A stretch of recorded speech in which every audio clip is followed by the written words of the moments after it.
With everything going on in the world, people need to be uplifted.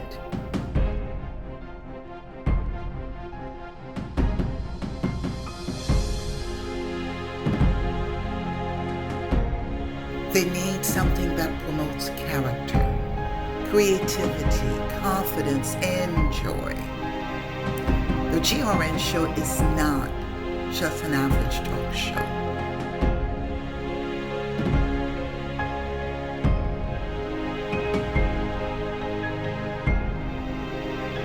The topics are powerful and will make you think.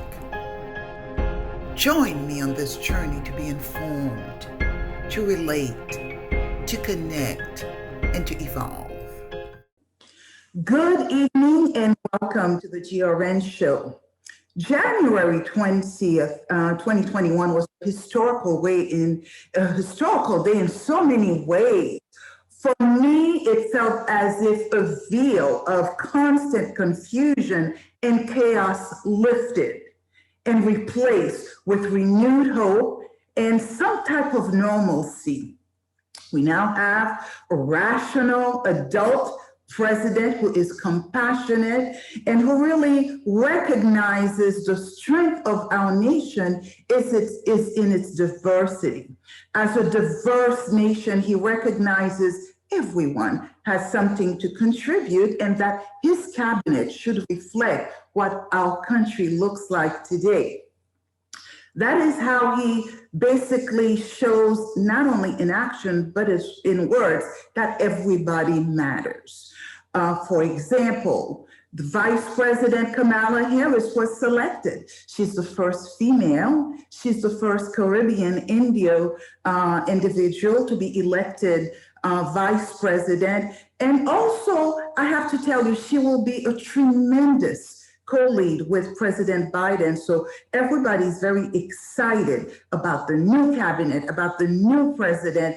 And I personally am just full of hope to really get back to where we are, get our country back.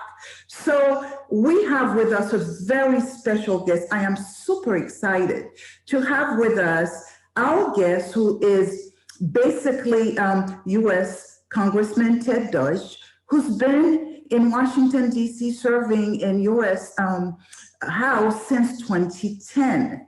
He also serves on a number of committees, including Foreign Affairs, Judiciary Committee, as well as Ethics. I am so pleased to have you with us, Congressman. Welcome.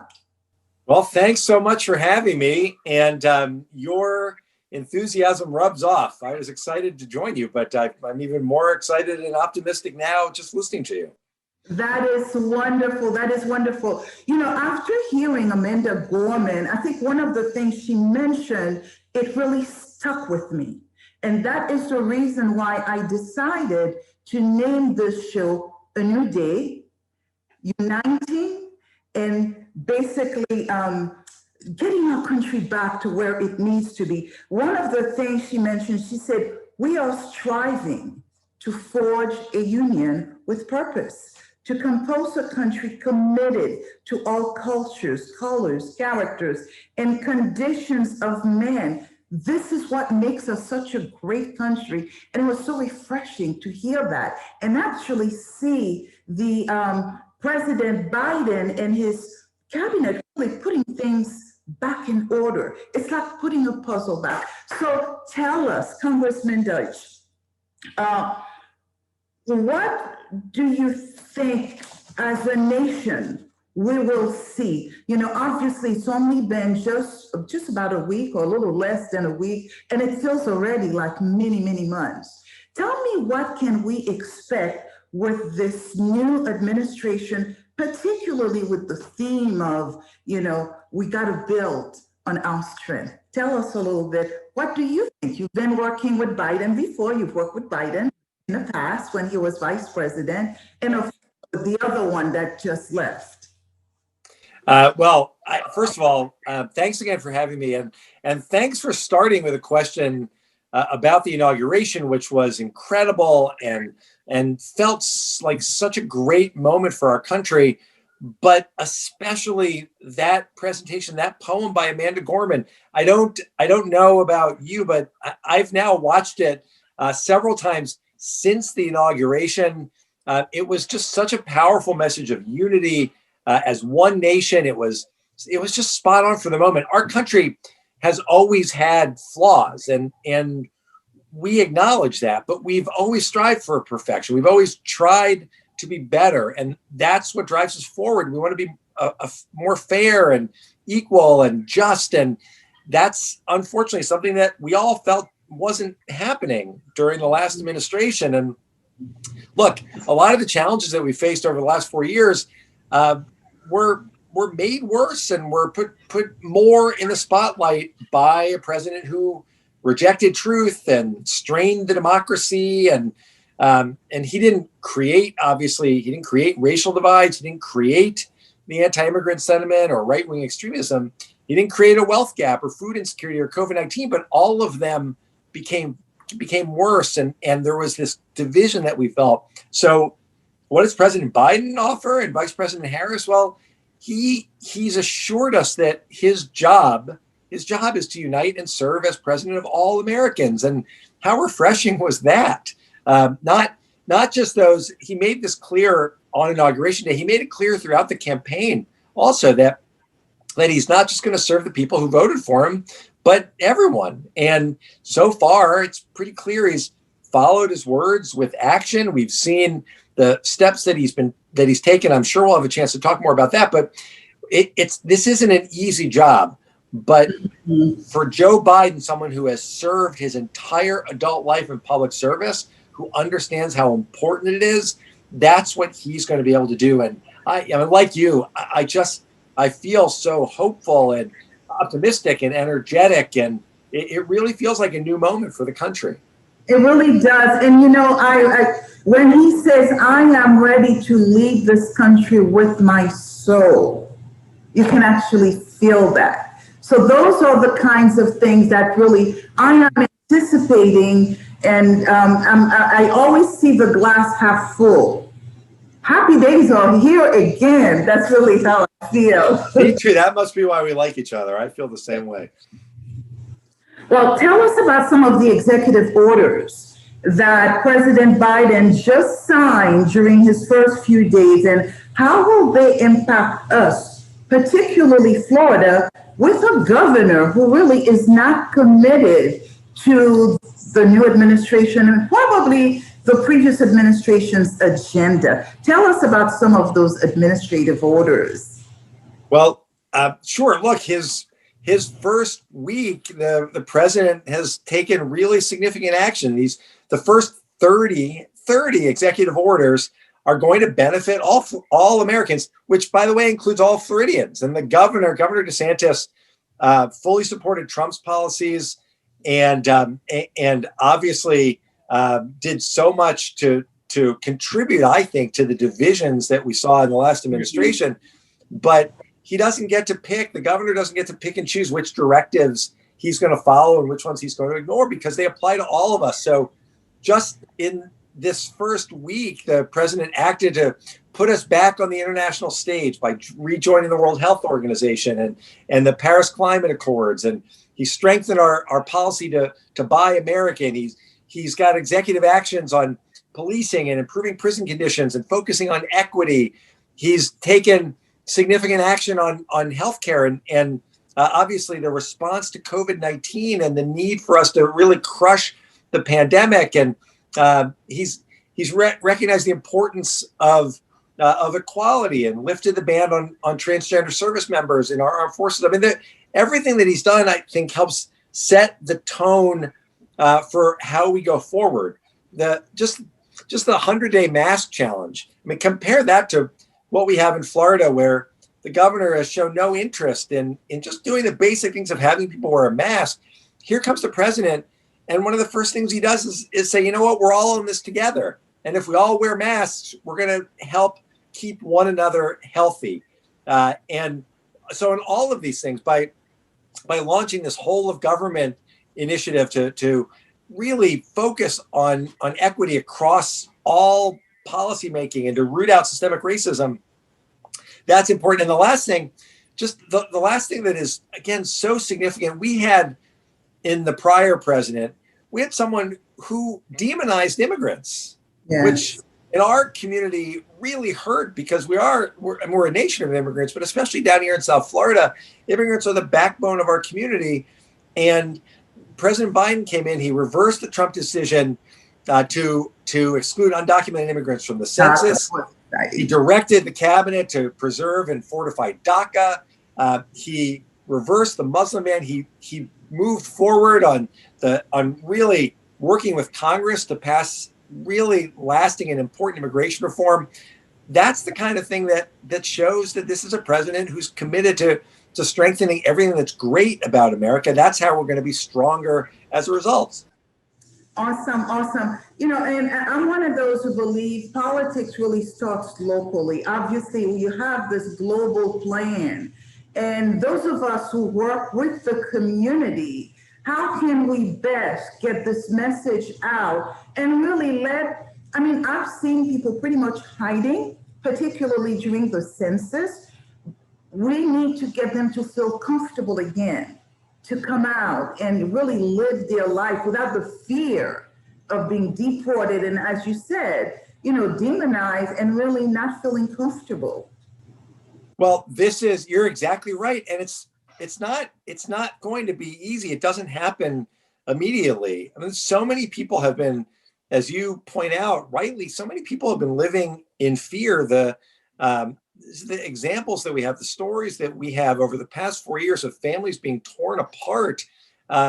It's understandable why why immigrant community especially is going to be hesitant to really engage again. But the words of President Biden matter, and the actions that he put in place show that he's committed to this.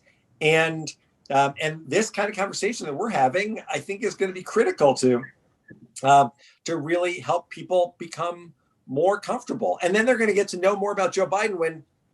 When Joe Biden was vice president, he visited Latin America and the Caribbean 16 times. Wow. And contrast that with President Trump. And so President Biden's going to treat the countries in our hemisphere as valued economic and diplomatic partners. He recognizes the importance of the community of immigrants from the region here in South Florida and around the country. And the more opportunity that people have to hear him speak, to hear people from his administration, the more comfortable I'm absolutely comfortable. I'm sure they will be, and that's going to be better for all of us. It's interesting. I was just reading a little bit about you, and you actually made history. You are one of the few Congress people who have participated in the president's impeachment 2 times. Yeah, there are. That is true. There are not many of us. And look, the fact is, the president was impeached once, and it was clear why that was necessary. And the president had a long history that all actually culminated with that impeachment when he used his own office, the office of the presidency, for personal gain, for political gain, when he tried to shake down a foreign leader to help himself in a campaign. But then what happened on January 6th was just something that none of us could have ever imagined. The way that the president told people, riled people up with this lie that he told over and over, that the election was stolen from him, that there was fraud, when the fact is he was trounced in this election. And then this incitement led to what we saw at the Capitol when we were literally attacked in the place where I work, in the symbol of our democracy, by people who had been so riled up that they launched an insurrection. They attacked the Capitol. That was the second impeachment, and now we'll see a trial going forward, and people are going to have to decide whether they think that there needs to be accountability for that kind of devastating moment in our history. Terrific. Congressman Deutch, you are a member or the chair of the Foreign Affairs Committee? what are some of the policies you could not move forward that you anticipate with perhaps new sentiments, new administration will be able to move forward with? Well, I don't chair the Foreign Affairs Committee, but I am senior member and I chair one of the Okay, subcommittees. okay. But I work closely on a lot of these issues. And look, we had in President Trump someone who tried repeatedly to end TPS for so many communities. He didn't, as I alluded to before, he didn't show any respect to the Caribbean or Latin American communities in our country. He saw them as political props that he could use. And President Biden's immigration plan is, though it's not direct, it's not foreign policy, but it is the most significant step that we'll move forward on quickly, that will help set the tone for not only how we treat our immigrants, but how we view the world. And his plan would allow TPS holders to qualify for green card citizenship path. And he's going to be reviewing Trump's efforts to end TPS for immigrants from Haiti, Nicaragua, and El Salvador. He's pledged to work with the Haitian government to hold an election that is free and fair. I mean, these aren't legislative actions, but these are the things that an administration that's committed to leading with a foreign policy, that's committed to democracy and human rights and respect for the individual, that's what we're going to see. I mean, look, he's not going to yield to the Cuban government or Maduro in Venezuela, but when I visited in Colombia, we went to the border with Venezuela and saw all of the goods that weren't getting in to provide the humanitarian relief that's needed. President Biden understands we've got to help the people in those countries. We have to help the refugees. And then just finally, outside of our own hemisphere, obviously, President Biden is going to make clear who our friends are and who our adversaries are. And he's going to reaffirm our partnerships with our allies, with other democracies in the world. And he's going to make clear how we view Russia and Iran and North Korea. So that's going to be really critical. And from the diplomats I talked to, the ambassadors from countries around the world, they're also so hopeful that finally there's an America that's willing to engage with our allies and work together to address the huge issues that we face all together. Terrific. I'm so excited, so excited.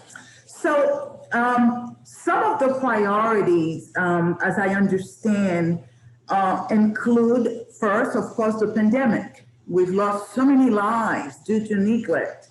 The economy, a lot of people have lost their jobs due to the pandemic.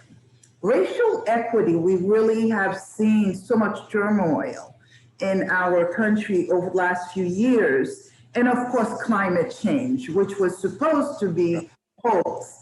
So those are the priorities, as I understand. Where do you see Vice President Kamala Harris being more impactful, or, obviously share some of those responsibilities?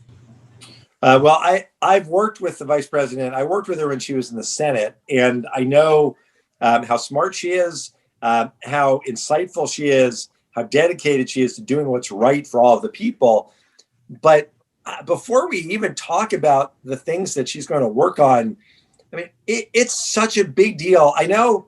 Going forward, it will never be a big deal again that there was a time in our history when we didn't have a woman in national office. But the fact is, everyone from around the world watched Vice President Harris take the oath of office and become the first female and the first Black woman and the first Asian American vice president. And the significance of that, it can't be overstated. So she's got incredible qualifications and skills. But what she's already shown millions of young women, particularly young women of color, is that anything is possible. And so everything that she does going forward is going to bring perspectives that none of the previous residents of the White House or the vice president's office have ever known. And that's going to be a policy that leads with values, that we should care for one another and our planet, and that everyone should be treated equal and have equal opportunities. So between her background and her experience and her values, I am quite confident that she's going to play a really significant role to help us achieve progress for the whole country. Great, terrific, terrific. It was interesting. I was speaking with a friend of mine who has a 9-year-old, and her 9-year-old daughter, as I was speaking with her, she says, did you see our new vice president? This little girl, it's as if she was following the politics. So obviously, a lot of little girls are seeing themselves in the new vice president. And again, that is extremely hopeful. And how great is it? You said she's 9? 9 years old. And it's how great is it politics. That 9 years from now, when she's old enough to vote, we'll look back on this moment, but it will just be commonplace at that point. Of course, women have been vice presidents. By then, my hope is we'll see a woman president as well. And that kind of interest that she's inspired and hope that she's created, it's really incredible to see. And it for all of the reasons that we should be optimistic, we really can't overstate the significance of what Vice President Harris represents to the whole country. Absolutely. And I just am really grateful that President Biden, really his vision for America, he's actually putting everything he said into action, which is wonderful. This is what I call integrity. So, which we have not had in the past with the former president. So it's a new day. Happy days are here again. In terms of Florida, yeah, Congressman Deutsch, obviously there's a lot of work to be done. We've seen it done in Georgia, where we've been able to flip the state blue. And I believe, just speaking with others, there is a commitment to do that here in Florida. What would your suggestion be? Turning the state around where, as a battleground state, it's no longer a red state. Well, I don't agree that we should just write off Florida as a red state.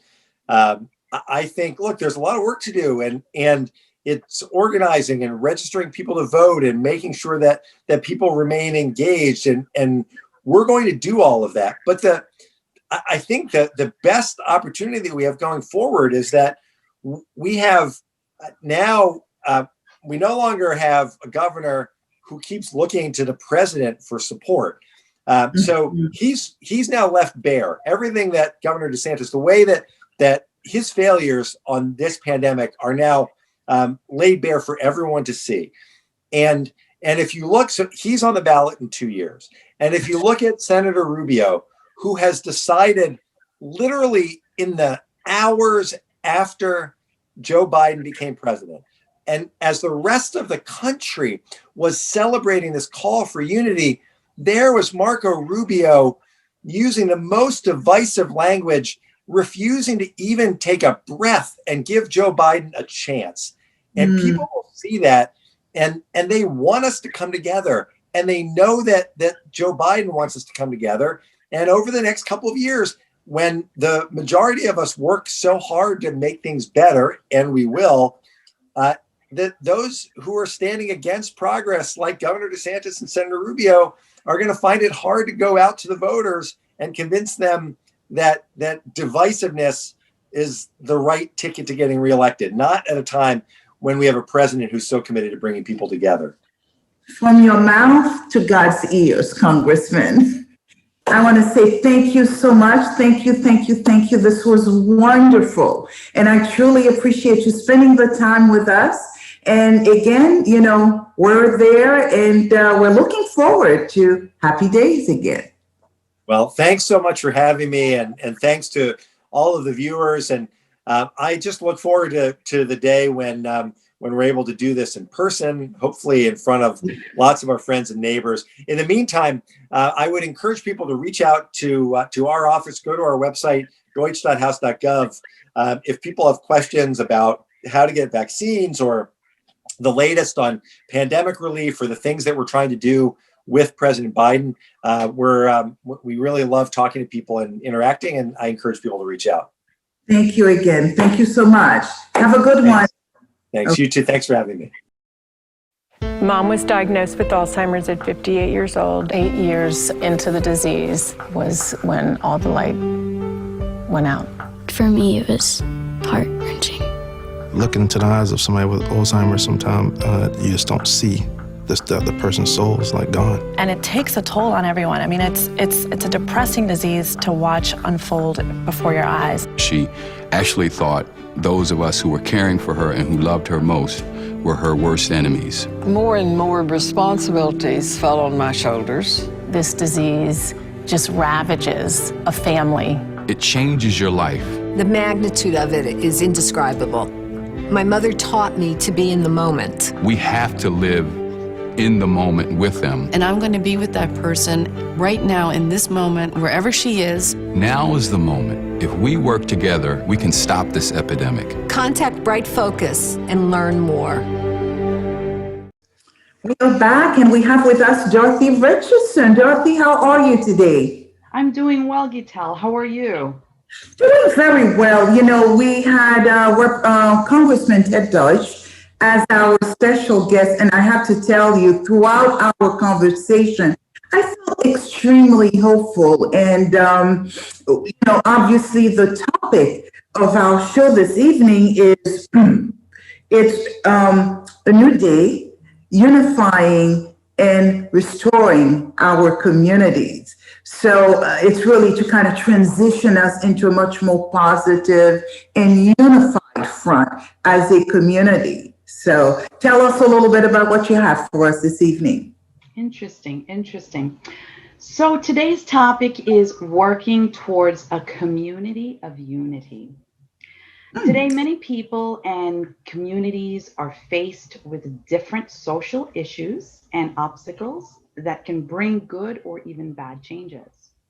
There can be agreements at times and disagreements that brings that passion out for many of us, whether it's globally, nationally, or even locally. Our thoughts and our beliefs can be expressed through freedom of expression.